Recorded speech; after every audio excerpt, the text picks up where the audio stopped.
Hey guys, so we just finished sitting down in Town of Babylon Supervisor Rich Schaffer, good friend of mine. We got to talk about various topics. One of them was the charity. I think this is a good one. You guys should have a listen. What were you saying again? You're ready. I'm ready. Okay. Yeah. No, so basically, we're here to talk about the charity and the things that we've already discussed and the meetings that we've already had. But we're here to talk about you coming up with the concept of the charity. That's true. Well, let's start there. Well, because again, you're a guy who doesn't like to give himself credit. Some will differ. I would just say, yeah, Rich has known me a long time. I've known you a long time. Yeah. You're very humble, and look, you're a very good businessman, and that involves promotion of your business. Mm-hmm.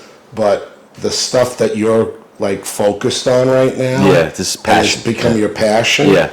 Which is kind of like you giving back to the community. So let's start with how did you come up with the concept of absolutely what you wanted to do?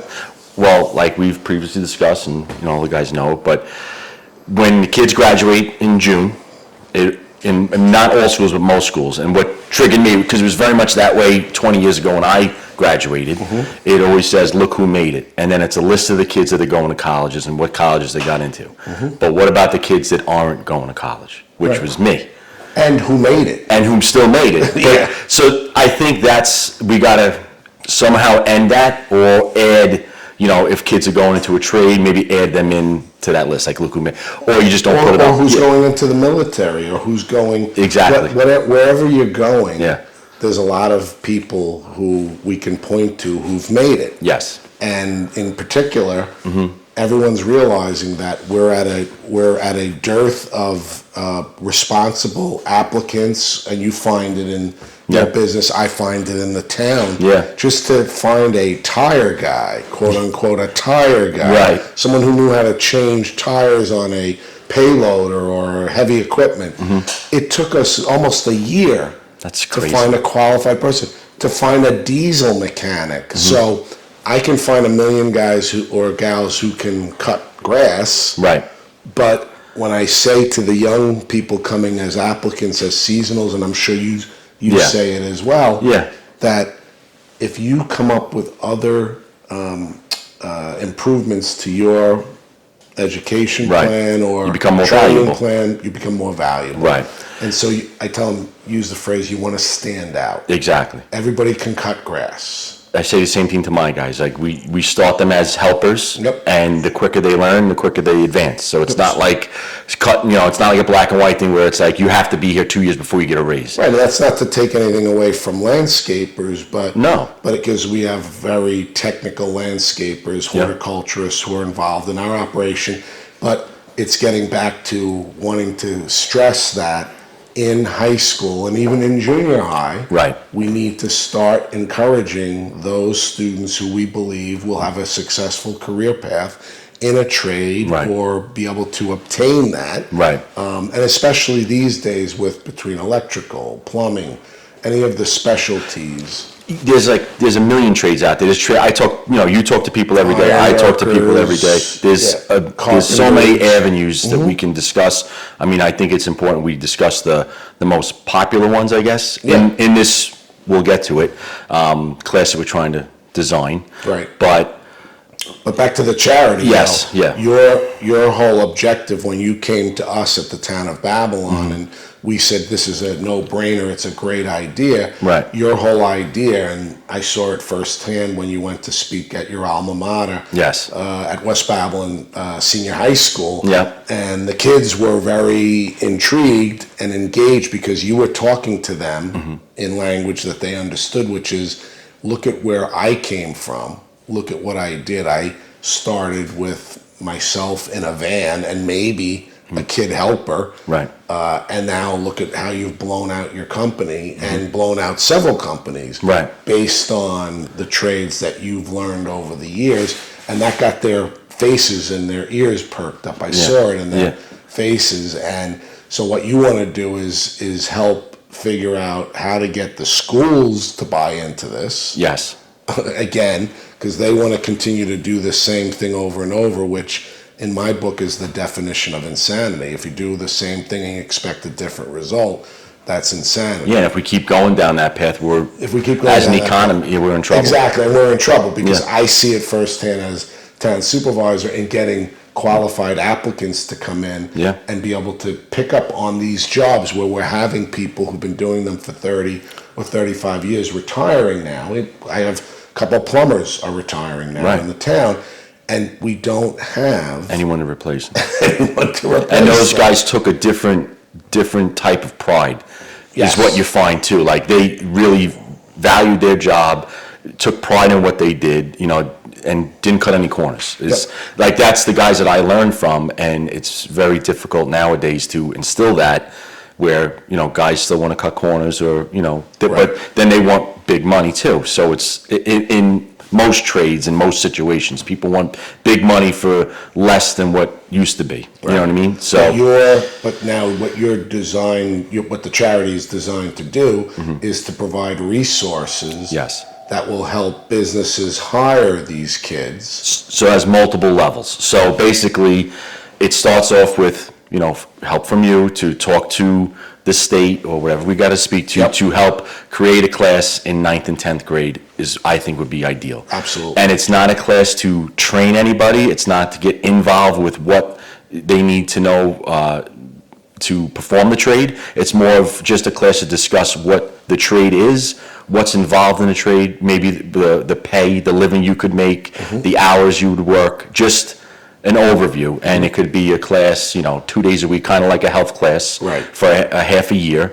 And that's the introduction to kind of perk kids' ears up of, hey, if I don't go to college, maybe it's not in the cards. Because I knew early that wasn't really the avenue that I was going. It's just that you get pressured into it. Right. So I don't want kids to feel that pressure anymore like I felt.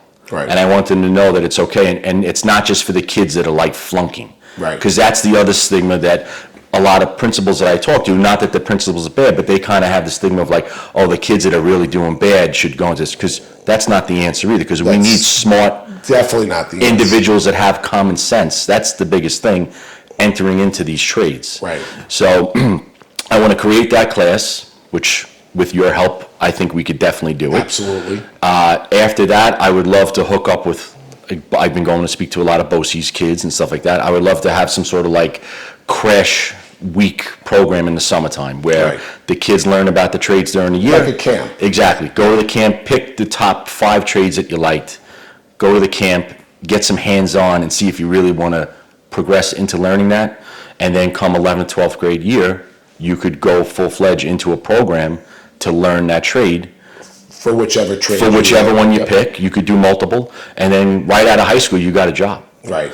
So that's the ideal thing for me, because those kids, they're just going to waste their money, by if they have to get a loan, or they're going to waste their parents' money on something that everyone feels is what's the right thing to do. And Right. I don't think that's no longer the right thing to do. I think certain kids, 100%, need to go to college. That's their path. They want to be Sure. doctors, Lawyers, lawyers, whatever. everything. So financial advice, but Teacher, nurses. exactly. But you see, again, you're helping with thinking outside the box. Yes. And getting educators. Take the town of Babylon. Right. We have 11 school districts that touch or are fully contained within the town of Babylon, and bringing this to their attention and saying, hey, this is something that you need to start thinking about. Yes. Because again, we're going to just lose another generation. Yeah. We don't want to do that.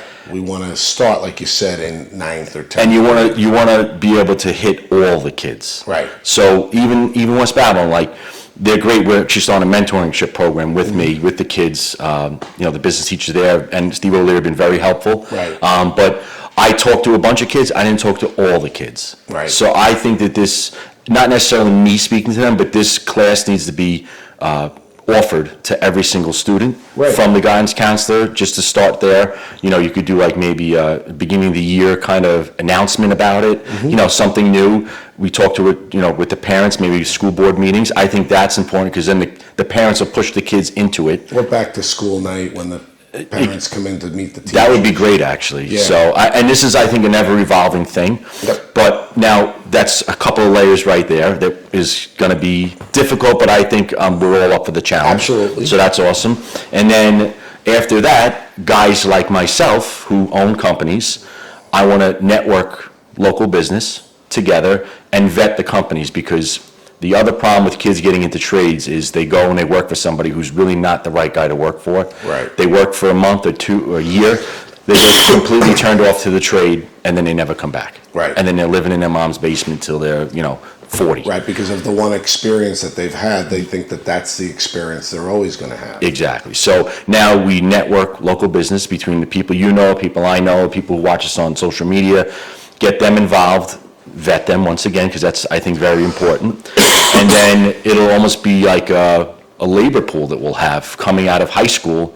You get X amount of kids, we have X amount of businesses with job opportunities. And that's the biggest complaint right now. Exactly. Everyone you talk to about this complains, but listen, Lack of an adequately trained exactly. labor pool. And I just don't see anything being done to fix No. it besides complaining. Nope. So this is definitely an avenue that I think will help fix that.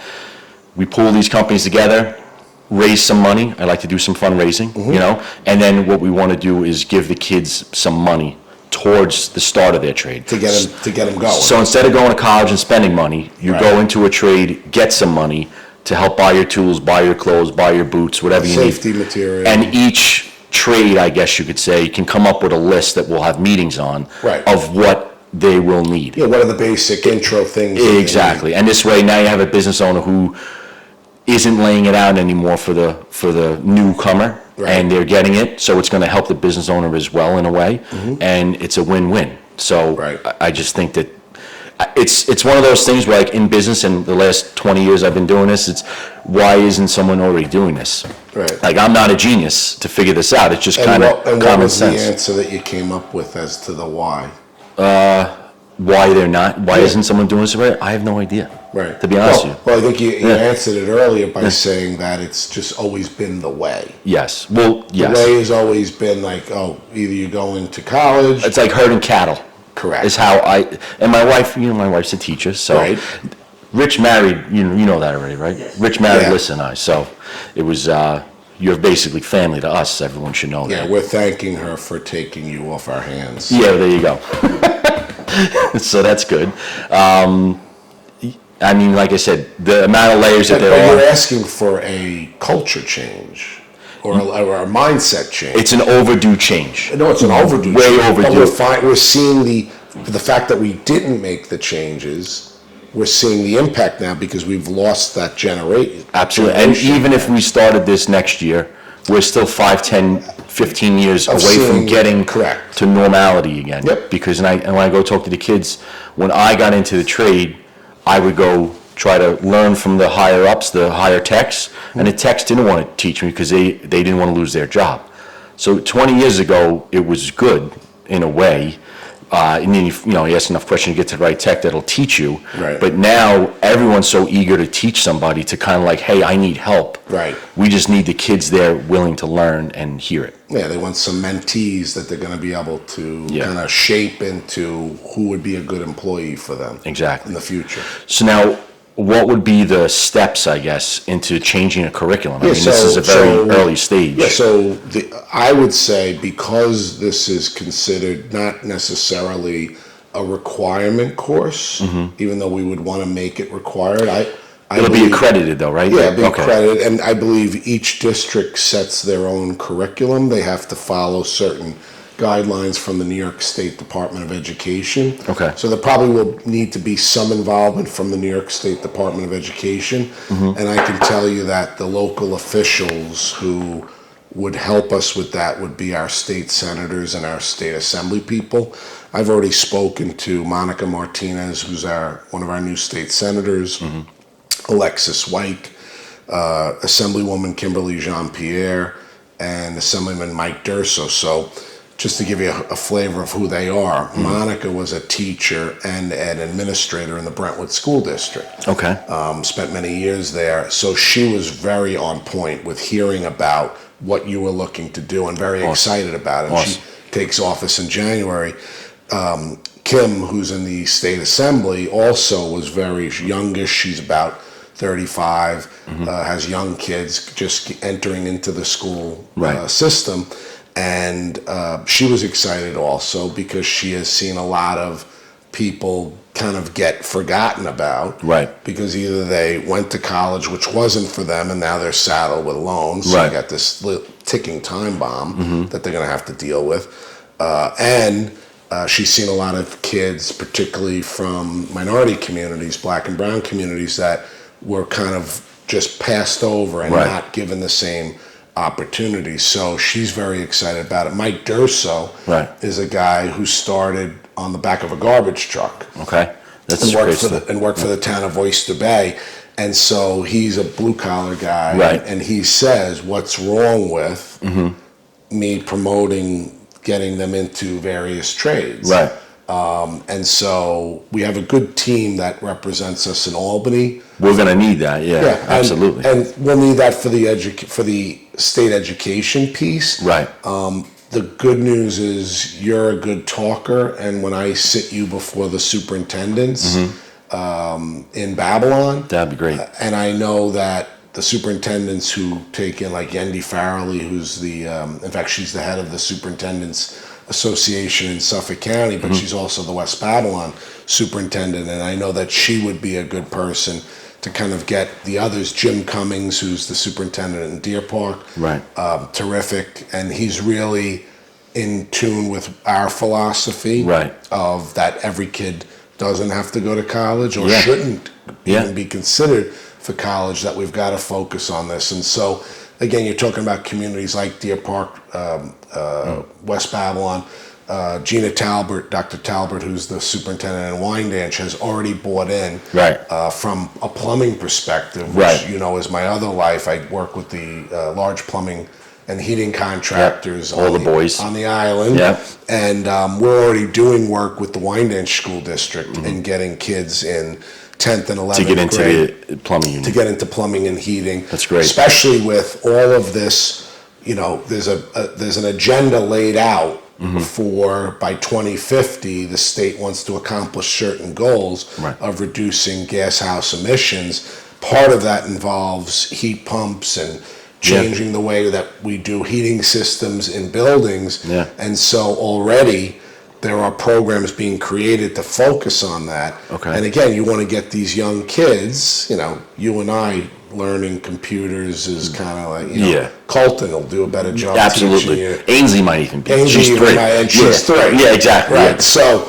So we got to get these younger kids into that. So that's a really exciting part of it, is that you can show them that there's a path Right. for creating a career where there's going to be certainty. So a lot of kids got kind of thrown off by, as technology changes happen so quickly, Yeah. that they may have been taking computer classes or cybersecurity that became outdated a couple of years later, or Right. even if you got into the creative end of things with social media, and Right. how quickly those things are all changing. Absolutely. So that's why that piece will be good about showing them. And then your Exhibit A, Right. by you being put in front of them to show them where you came from to where you are. Right, and there's a lot of examples of similar stories to mine, and I try to tell the kids that you have to start making your story, and Yes. your reputation already started. So when I tell kids at 16, like, your reputation's already started, they kind of look at you like, some of them need to make a change, some of them are good. Right. But more layers to this is, I want to also let kids that are on the college route know that just because you go to college doesn't mean you're making it. No. Because I think what I've found from friends and family, and they're sold on this college, that you go to college, you're going to come out making $100,000, and you got kids coming You out want me to show you Yeah, I the mean- kids that are in Target, that have college degrees. that have college degrees, Yeah. that can't get a job in whatever field they want Now, to. what would you attribute it? Would you attribute it to the false perception of, if you go to college, then your hard work is over? Or is it just the fact that they get in a bad hand? It's probably based on the individual person. Yeah. I don't know if you can kind of generalize it. Right. I would say, and again, I have friends, kids who've gone to college, and I'm like, what are you studying there? Right. And they tell me history, and I'm like, okay, well, that's great, but what is it you're going to do? Do with that. I try, and when I have the conversations, I have the, okay, how does this apply to something, and what are you going to be able to do with it? Right. Like if you told me you're going to study history and you're going to be a teacher, Yeah. okay, I get that. Fine. But again, you can't just say I'm going to study history, and then what is it you're going to do with that? Well, even teachers, I'm married to a teacher, you know, you go to school for 4 years, and then you go for another 2, get your master's, you bring up a high debt, and then what is starting salary, 50, 60? Sure. It doesn't, it's not equivalent to the loans you're paying for the necessary pay. And we need teachers. Yeah, and you need teachers, and But again, we don't need a million teachers. no, it should be the people who really want to go down that path. Right, and I mean, the end game for that is excellent as a teacher. Correct, but the goal here is to get them to start thinking about those professions that not a lot of people want to go into. Yes. And that involves learning technical skills. So again, we get back to it's easy to just do the simple things. Right. Makes life easy, but it's probably not going to be a great life. Right. You're not going to be able to support a family on Long Island. You want to do something that's going to make you stand out. You're going to have to go above and beyond. Yeah. Correct. And I try to also tell kids that even when you start in a trade, it's just like the military. You're going to start and you're going to be the helper, you're going to be the grunt. That's just the way it is. You can't get turned off, but it's up to you to be how long you want to be in that position. And you don't become the CEO in 4 minutes. No, you have to learn Right. as much as possible. Patience. Exactly. And in 10 years or maybe 5 years, Right. every individual is different. So then unfortunately, you move the up the way ladder. brains are being rewired because Right. of technology. Right.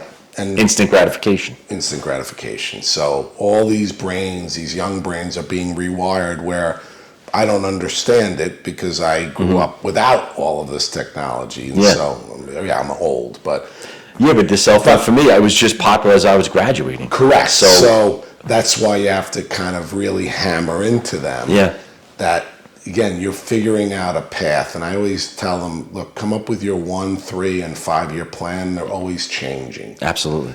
And it's going to be because of either who you come across and who becomes a mentor to you, or somebody who's going to be one of your biggest cheerleaders or supporters. Right. And at the same time, also the experiences that you're going to get Right. from trying different things. Like you could say, oh, okay, I want to be a plumber. Right. And you go, next thing you know, a year later, you're like, I don't want to be a plumber. Maybe I want to be an electrician. You need someone on the Or job maybe, that's an maybe I electrician. want to be a veterinarian. Or again, Yeah. right. So there's. It's not a straight path. It's not a straight path. And it's not, like you always see the guy pushing the boulder up the hill, but that hill's not straight either. No. Sometimes you're going right and then up, and then it's just, life is that way, you know, but at the same token, you learn, you make mistakes, you fail. I tell kids all the time, you're gonna fail, and you need to be okay with that Well, the now. only way you learn is if you make mistakes. Right. And So- if you fail, how do we remember the things that happen in life? We don't remember all the victories. No, you remember all the failures, absolutely, yeah, all of them. They burn. And we could talk for hours about Right. this, you know. But I think how many mistakes did you make?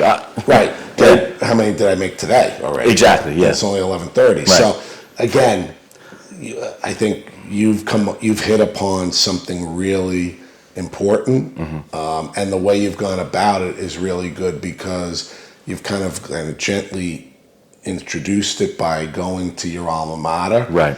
And that's going to allow us to branch out and start really getting these districts. And I think these districts here in Babylon, if they adopt what we're looking to do over the next year, Right. I think it will become commonplace for schools to have this, like you said, at the 9th or 10th grade level. Yeah. That's when you start grabbing them.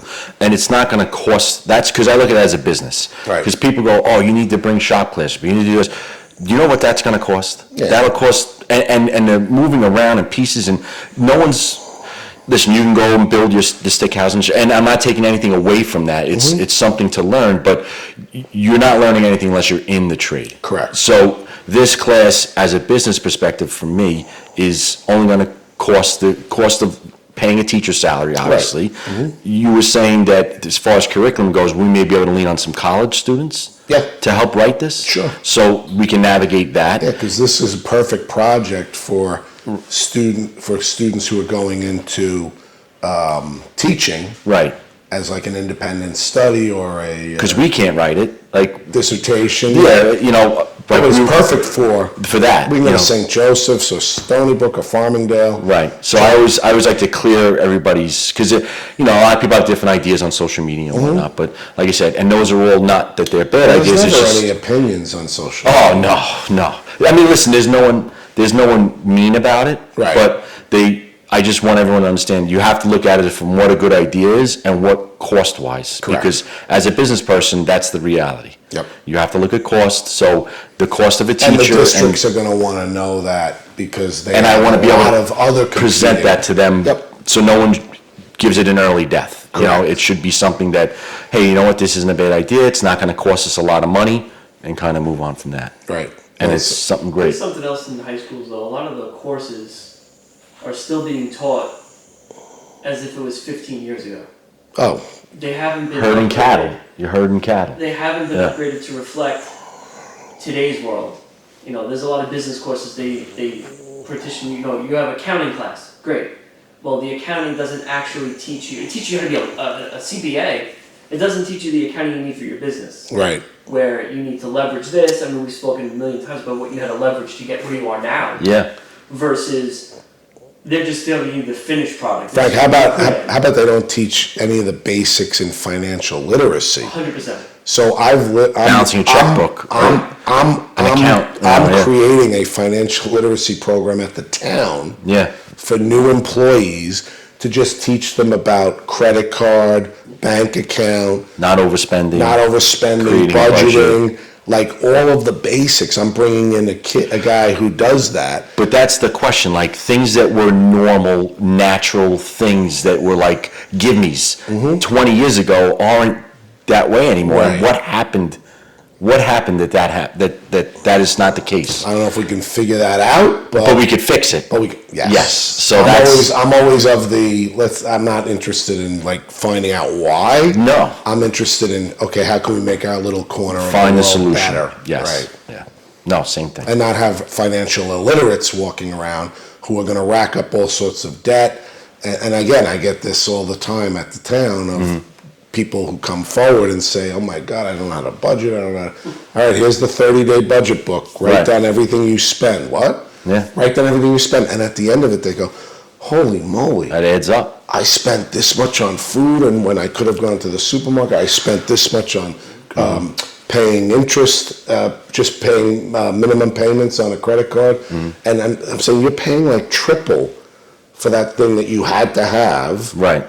Because all you're paying are the interest or the or the late penalties if you're late, and they're like looking at me like confused. I'm like, And companies are profiting off of that. and I said, why do you want to make Chase Bank all this money? Yeah. You're working for Chase Bank. Yeah. One more thing I want to, like I said, there's multiple things to talk about with this, and now as it progresses, it's going to change a million times.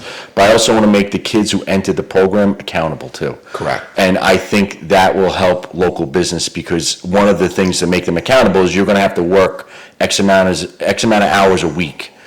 Which is what you said, it's almost like an agreement. Yes, So it's teaching them responsibility. responsibility and your word. Yes.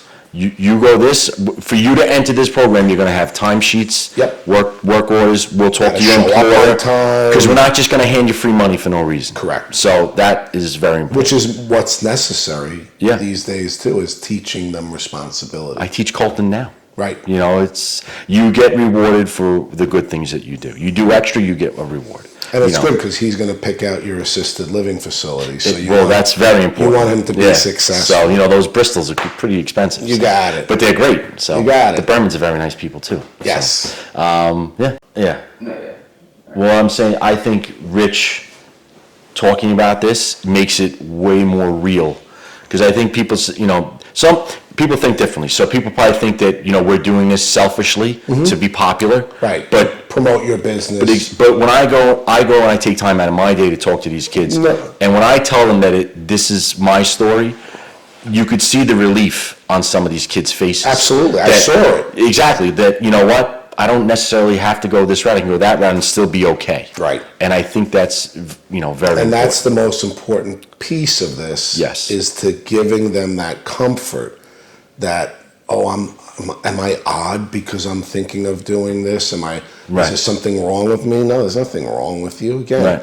Right. if everybody's going to just go along with like Frank said about the teaching stuff from 15 years ago, yeah, it's not going to do us any good. Yeah. And once again, that whole look who made it thing, I don't necessarily think that we should get rid of that because the kids who went and got into the college did work hard to get there. So I don't want to Absolutely. take anything from that, but I want to add to it. No, add to it. I want to add that It's not taking anything away. but Exactly. It's highlighting. Like I told you that before we went on. Yeah. About the kid in Deer Park who I said, you got to go to the military. Yeah. And change he his did life. that, and it has drastically changed his life, who he is as a person. Yeah. And he even says it to me. He said, I was a peckerhead That's a good name for it. Yeah. before, and thank God I went and got what I got and everything I got Now, out of early it before he made big mistakes. early, and now he's 22, and he's doing well. That's awesome. Yeah, and that's the type of thing you want. It's called retraining the brain. Yeah. And it's better at an early age. Also, when you're speaking at BOCES and West Babylon, you bring a realism to it Right. versus, and there's nothing to do with the teacher aspect of it, but a lot of times the teachers haven't lived through the experience. Correct. Right. They learned it, but they haven't made the mistake. You know, someone who's Right. like him is perfect for it. Right. They haven't dealt with a building that they're renting go on fire. Right. Right. And what do you do? Right. How do you pivot? Yeah. It's nothing against them. It's just the life experience. Yes. When you get to college, a lot of times, depending on who your professors are, they've already done that life experience. So those Right. professors are like golden. But you get a lot of professors, a lot of teachers who haven't lived it. They could talk about it. They haven't lived it. So From you can't other really people's pick their brain. perspective, yeah. Right. You need can't their really own pick their brain, perspective, right. And you're perfect for that because you've spoken about some mistakes. You've spoken about how you started as, Right. you can't get deliveries every day in your house. Right. You gotta find somewhere to work. Yeah, I talk about it. We shut that down. Right. Yeah, I talk But, about it all the time. there's not many teachers that could talk about that. Right. No. And it's good. It's not like, career day and you just get to talk to someone for 15 minutes and then Yep. you don't really know anything. Right. In fact, you've gone back to the high school Yeah. a couple times now. You kind of built a rapport with some of the kids. Right. Well, that mentorship program, Colleen was just texting earlier, it's gonna be like at probably after school, like 2:00. Right. So, because they can't take time away all the time. Sure, of So if you're interested in going, I don't know what days they're gonna be, I'll let you Yeah, guys know. you just let me know. obviously. Yeah. I so love talking to It them. would be good, because I encourage them to reach out to you as well, because you can open up many doors. And we bring them in during Yeah. the summer. We say to them, and even high school kids, Mm-hmm. we'll bring them in. You want to be an engineer? We'll put you with the highway engineering. Yeah. You want to be a drug and alcohol counselor or a social worker? We'll put you at Beacon. Yeah. If you want to be computer, IT, cybersecurity, put you into IT. Yeah, there's a million We have facets. a million different departments, Mm-hmm. not a million different, but a million different opportunities that For them. For them, right? Just in the town alone. Just in the town. And that could just be a starting point to help build a resume. Correct. Or it could be a life experience. Or they could experience, I want to be IT, and then they get into IT, and it's like, nope, I Right. don't want to be in IT. I'm Right. going to go do something else. So basically, for all those listening, if you're in West Babylon, town of Babylon, you need to reach out to Rich. Yes. It's very important. And I think everyone, Rich's email is rich.suffolk@gmail.com, and Rich's cell phone number is 516-429-3763. who does that? Who does that? It's on the Town of Babylon website, townofbabylon.com, Yeah. so if you didn't catch it, you can find all that Yeah, information. nip whatever it is right in the butt. You Right. call Rich. So, You got it. Oh, that's awesome. So, And thanks for having me today. no, Appreciate it. absolutely. Yeah. You guys know I used to see Rich all the time in the deli. In the deli. Yeah. Saturday mornings. North 6 o'clock in the Babylon, morning, he's either up. Jessens or North Babylon Deli. The guy doesn't stop. So, yeah, I would see you at North Babylon Deli when Mike used to own it. Yep. At 6 a.m. Yep. And then I'd see you at lunchtime at Jessens. At Jessens. And that's basically his... Everybody knows Ryan knows my eating habits. Exactly, yeah. So if I want to find him, I kind of can track him down. Which is shout out to Jessens because they have great food. Absolutely. And we love John. Yes. John from Jessens. John is from our- Jessens our is the boy. best. Yes. So, that's good.